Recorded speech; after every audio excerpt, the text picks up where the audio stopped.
we're going to have a little question and answer time. Sorry, I'm getting in the way. Did you notice they've put a cow, is that a cow skin down?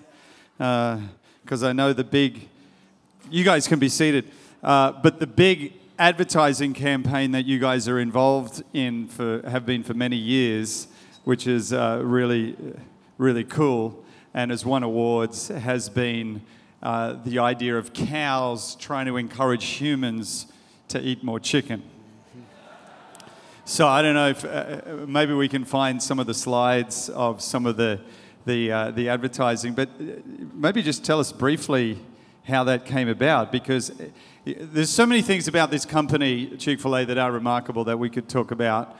You know, like the fact that they, as you've probably heard the way David's spoken, they use minimal advertising dollars but create a return that is extraordinary or remarkable. Yeah, we can sit down here. But tell us a little bit about the cow campaign. Well, it's interesting. Sometimes our lack of resources becomes our greatest asset. And the cow campaign is one of those stories. You know, we compete, at the time the cow campaign was developed, we were way down the list of fast food companies in the United States, and we didn't have any resources, but we were competing against people like McDonald's, who last year spent $1 billion US in advertising. You know, and so we're competing against these giants, and we're like, tell us. So you were telling me the other day that there was a point where McDonald's was spending more on advertising than I think you guys had in revenue. Yeah, we're making in revenue. Yeah. And this is probably about that time when we developed the cow campaign. Yeah. So, but what happens is when you don't have as much financial resource, it forces you to fall back on gray matter and red matter. We say what we lack in green matter. Oh, here we go. Here's one of the Chick-fil-A. This is the famous cow campaign, yes. They obviously didn't go to school, or they had a limited education, those cows. Eat more chicken. So the story behind this campaign is quite remarkable in and of itself. It was born out of the fact we didn't have the resources to compete. We were competing against the giants, and we were David. You know, we needed our rock that we could throw at them. And so what we realized is we can't compete against them the way they compete. And what they were doing is a lot of television advertising, and they had the resources to create the commercials and the resources to run them. And we realized we can't out-TV McDonald's. So we started looking around and we said, what is it no one else is doing that we could dominate? And what we realized is even though we were fairly small, we could dominate billboards, you know, outdoor advertising billboards, because no one at that time was using those as a brand building idea. They were all using them as what we call directional. They just have a poster and say, go to the next exit, turn left, or down the street, turn right, or whatever. They're all using them that way. We said, what about if we could use them as a brand building idea? And we got inspired by things we saw in Los Angeles and Orlando. They had some 3D billboards. So we said, why don't we make 3D billboards become our weapon of choice? So we went to an ad agency, and this was another problem. Remember I told you there are like 200 top competitors?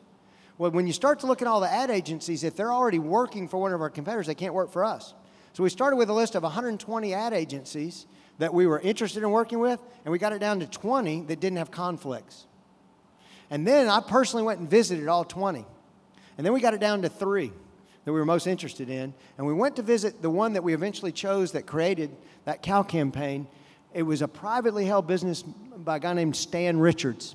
And I just looked Stan in the eye and I said, Stan, we may never be your biggest client. We want to be your best client. What does that look like? And then I started taking notes, kind of like that resume, like that question about beyond the paycheck. Took a lot of notes. And we said, that's what we want to become. And what Stan later told me, no one had ever come in and asked him that question. They all came in throwing a lot of money at him and wanting to kind of lord over them the fact, we're writing you big checks, you better give us good work. No one had ever come in with the angle, we want to be your best client. And what I realized about creative people, money is one part of the equation, but they want to be creative. They want to be innovative. They want to win awards. And what they saw in us was the potential to be creative, innovative, and win awards.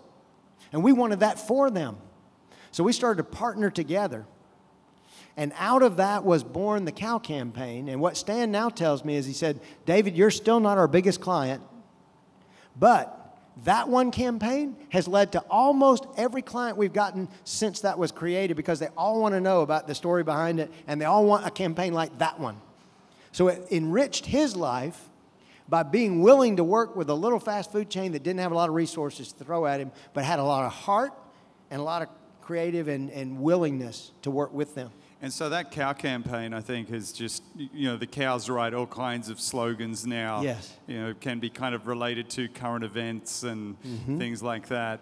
But I also want to, for anyone who's in advertising marketing in the room, you were saying that was off point from what your marketing focus was at the time. So just explain that, because it's like you can have this is the message we're trying to get across, and suddenly this idea comes out and it's a totally different one, but it might work. So you kind of tried in a small way. Yes.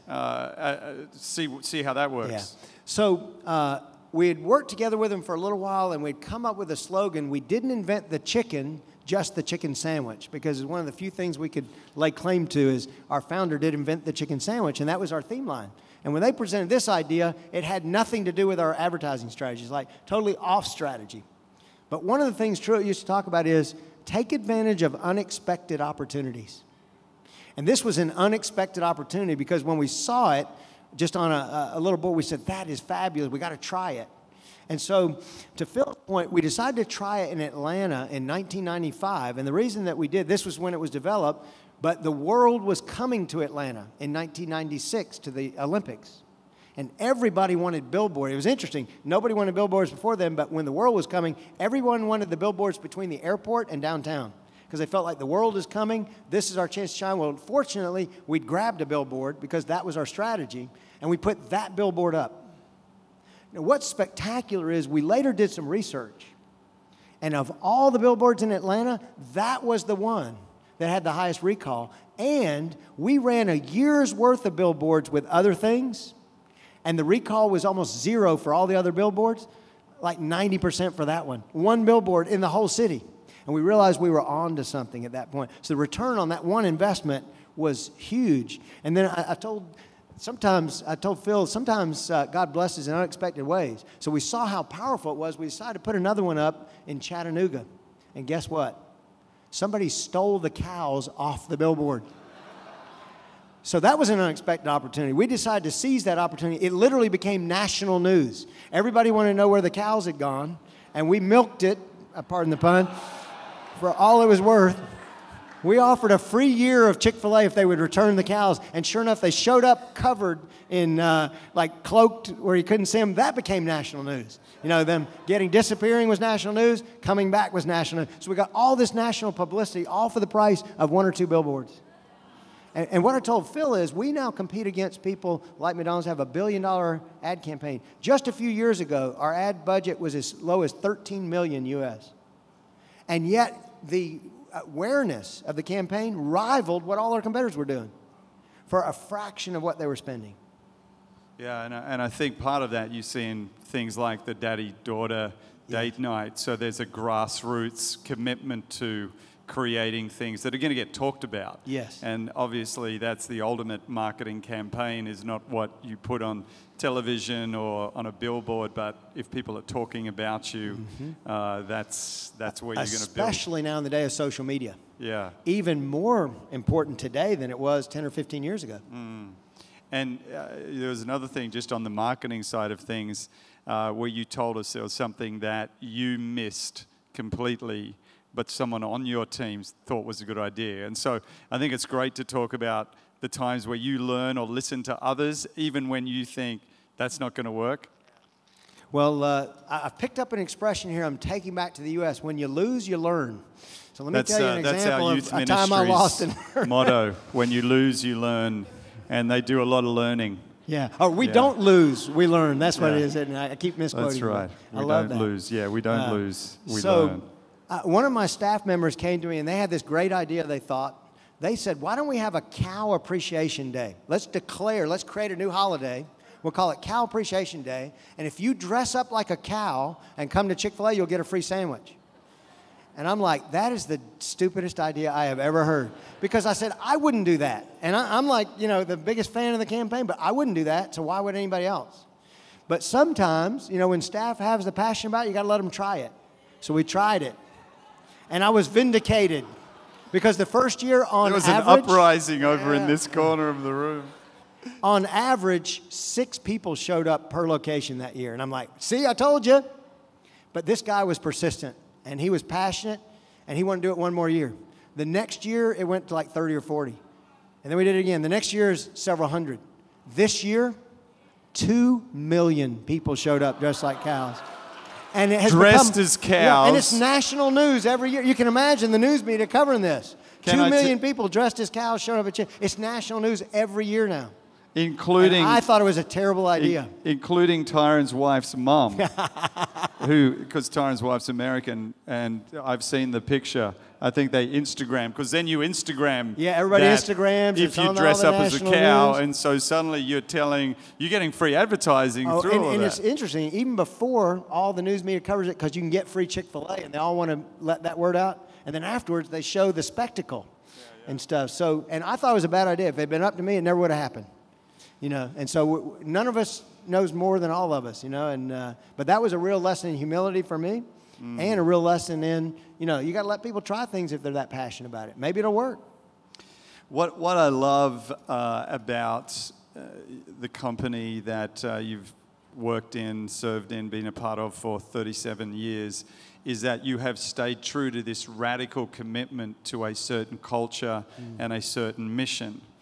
And I think that is a big challenge. You know, we're talking today about how do we build together, how do we build a nation together. We all have a responsibility to stay on mission, to commit to that. But sometimes it feels hard to do that because you may not be seeing the results. Not everyone's doing it, you know, so your competitors aren't doing it. And maybe, you know, it's difficult. So how have you managed to maintain that through different seasons? And we've kind of got questions around that, so I'm putting it into this one for you. Yeah, I think it's a process, Phil, of, you know, it brings you comfort to do what everyone else does because there's not much risk in it. It takes courage to do things different than everyone else because there's a lot of risk in it. And I think once you do it a few times and it pays off, it gives you the motivation and the confidence and the faith that maybe that can happen one more time. Or if it doesn't pay off, you've got a track record. It's a little bit like God being faithful to us in life. You know, once we start to see the track record, we then can project it forward. And even when we go through the valleys, we know there's a peak just on the other side. And just in relation to Chick-fil-A, so you are now, the company's now become turnover of, say, 10 billion or so, and has grown at around 15% every year. So that'll grow by another 1.5 billion a year, and exponentially. When you started at the company, it was around, as you said, 20 employees or thereabouts, 40 or so stores. To see that trajectory has become quite exponential. Again, it's extraordinary to stay true to that. How have you grown as a person in that? Because I think all of us also, if we're going to build anything, we have to grow as people. Yes. Because it was a growing organization. Yes. But that organization will only keep growing if people keep growing. Well, one thing that was inspirational to me along the way, there's a guy named Howard Hendricks that was a professor in Dallas. And at 83, one of his students asked him, they noticed he was studying intensely and learning at age 83. And the student asked him, gosh, you've been doing this all your life. Why are you still learning? And he looked at the student and he said, I want my students drinking from a running stream, not a stagnant pool. And I don't want to become the stagnant pool that my staff has to drink from. You know, I got to stay out ahead of them. I got to stay out on the edge. You know, I got to continue to learn. And what I'm leading now looks so different than what I was leading at age 21. And so I've got to grow as the company grows because it demands it. But I also want to grow for the people I love. Because if I don't, I'll become a ceiling on their future. And I don't want to be a ceiling. I want to be the wind under their wings. And that means I got to keep learning. And we were talking earlier about some of the ways we learn. I love to listen to podcasts, read books, but one of my favorite ways to learn is I'm an experiential learner. I need experiences to learn, and then I can kind of extract from those experiences principles and ideas that I can apply. So one of the things that Chick-fil-A has been really good about is allowing me and others to do what I call corporate tourism. We'll go visit someone like Apple or Google or Zappos or you name it. We'll go visit them at their corporate headquarters, talk with their executives, experience their culture. And what's funny is, early on, like years ago, we would call and they'd say, Chick-fil-A? Chick-fil-A what? You know, they wouldn't even know our name and they wouldn't let us in. So we'd have to network. I'd have to know somebody who knew somebody who could get us in. Nowadays, you tell them you're from Chick-fil-A, they roll out the red carpet, say, when can you come? You know, it's come full circle. And now they want to come study Chick-fil-A. But all on the way, we said, if we want to become excellent, we have to study excellence. And what was interesting is, excellence wasn't really found in our competitors. We didn't study our competitors too much because the bar was so low. So we had to get beyond our industry to study excellence. We had to go to the Disneys and the Apples and the Googles. And who are the people really doing it with excellence? Let's go study them and then say, what they're doing, how would it apply back to what we're doing? So to study your peers, if your peers is a low bar, is probably a bad idea. Study excellence to become excellent. One of the things I'm also been intrigued by is that you seem to do things, and you know, we could say this about a whole lot of what you do, but yeah, counterintuitively or the opposite of the norm in your industry. So, for example, to become an operator of a Chick-fil-A store, you actually don't need a whole lot of money. You need $10,000 to become an operator. Whereas if you were to become an operator, a franchisee of McDonald's, it would be 1.5 million or 3 million. About 3 million, yeah. You know, so you've got to have a lot of money. You also could open a whole lot more stores than you do. You're committed to around 120 stores a year. But tell us why you've chosen that strategy, and also how many people apply each year to operate one of those stores. Well, why don't we start with that one? Yeah. We're in an economy right now where there are literally, this may be hard for you guys to relate to, but there are literally more jobs than people available to fill them. So it's ferocious competing for talent right now in the U.S. It's really hard to get talent. In fact, that day's coming in South Africa. Yes, that day's coming. We're not there yet, but that's why we're doing days like this, to help us get the hope in our hearts. It's coming. Yeah. Maybe the reason we have that is the way Chick-fil-A builds business. But anyway. Yeah, we welcome. Who welcomes Chick-fil-A to South Africa? But in an environment where there's what in the U.S. they call a war for talent, like people are fighting each other to get talent. Last year, Chick-fil-A had 120 openings, 120 restaurants that were going to open, so 120 openings for people. We had 40,000 people apply. 40,000 people waiting in line for 120 openings in an environment where that's very much abnormal. And so part of the reason is the way we've structured the opportunity. And what I told Phil is most people in business do is they start with money, like in franchising. It's like if you don't have $3 million, access to $3 million to open a McDonald's, see ya. You know, wait on somebody who does have that. Well, what that does is limits you tremendously on the talent pool that you're going after. The other thing that Truett used to say is money can be found in a bank. I can borrow money. Talent can't be found in a bank. Talent is the more rare asset than money. It's not that money's simple to get, but talent is harder to get. So what Truett decided is he wanted to focus on talent, not money. And so if people went to McDonald's, they'd need $3 million, but when they come to Chick-fil-A, early on it was $5,000, now it's $10,000. That's all they need. But it begs the question, well, if we're not looking for people with a lot of money, what are we looking for? Well, part of what we go back to is our purpose. Our purpose is to glorify God by being a faithful steward of all that's entrusted to us and a positive influence on all who come in contact with Chick-fil-A. So if that's our purpose, our first question needs to be something very different. You know what our first question is when we're looking for the next franchisee at Chick-fil-A? Very telling. Would I want my kids working for this person? Would they be a good role model? Would they care about my kids? Could they develop my kids? See, we feel like if we're going to be good stewards, first and foremost, we're called to be good stewards of the people that are entrusted to us.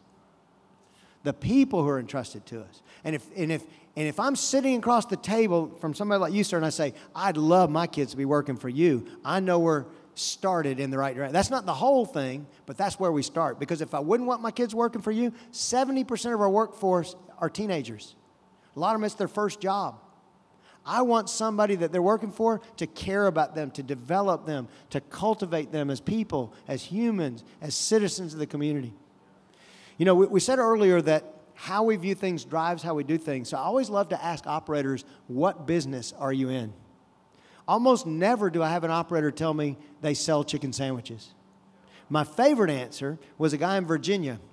He said, David, I feel like I'm a leadership development academy masquerading as a fast food restaurant.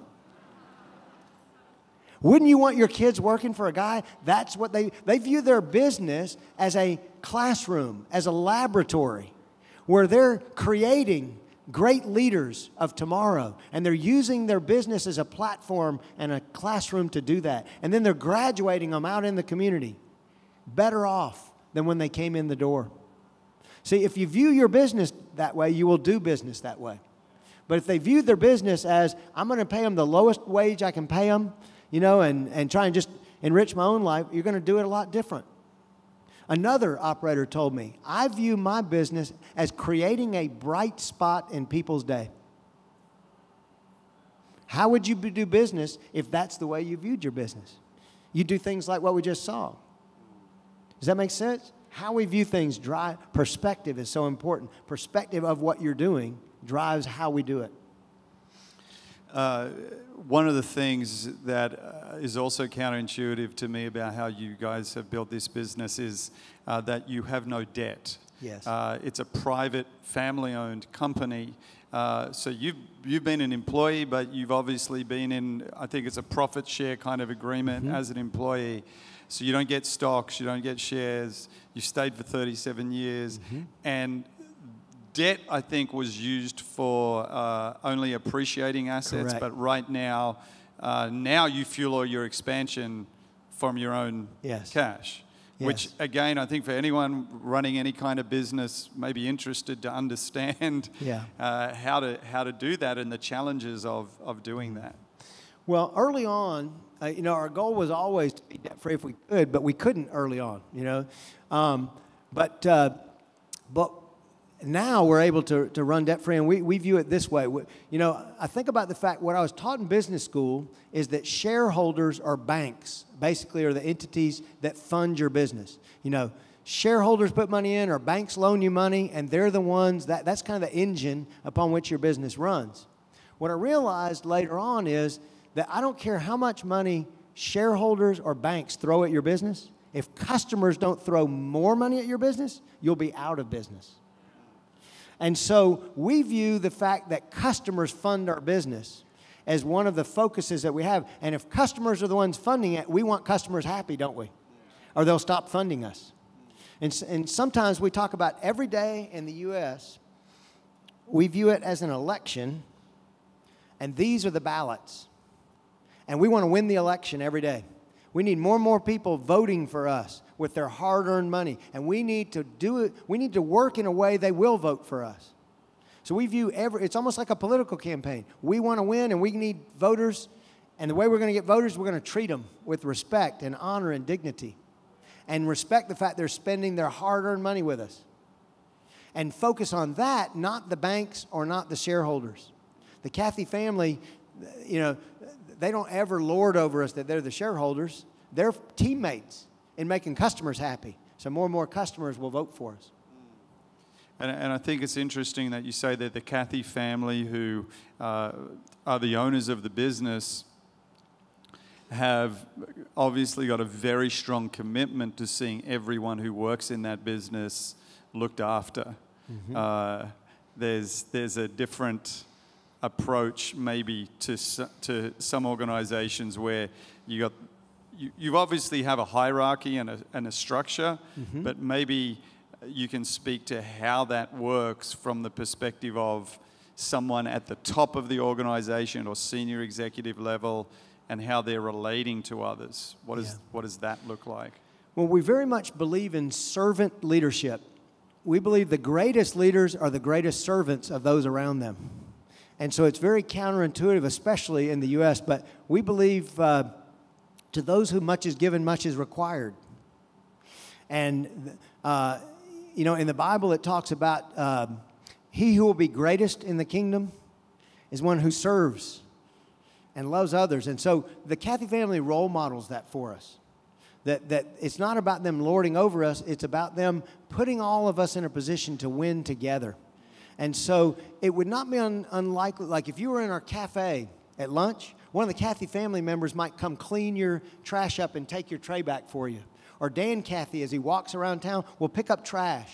Not only at Chick-fil-A, but in the city, because he said we want the city to be clean. Your son was telling a story about how you're at a big football game, college game or something, and Dan Cathy was there, who's, you know, billionaire owner of this whole deal, and is just walking along picking up some trash, you know, rubbish. Yes. What we call rubbish, trash. Yes. But you know, to be mindful of that, yes, when you're also someone who's done extremely well, I think is significant, because it just shows those little things really do matter to every area of how you conduct your life, your business.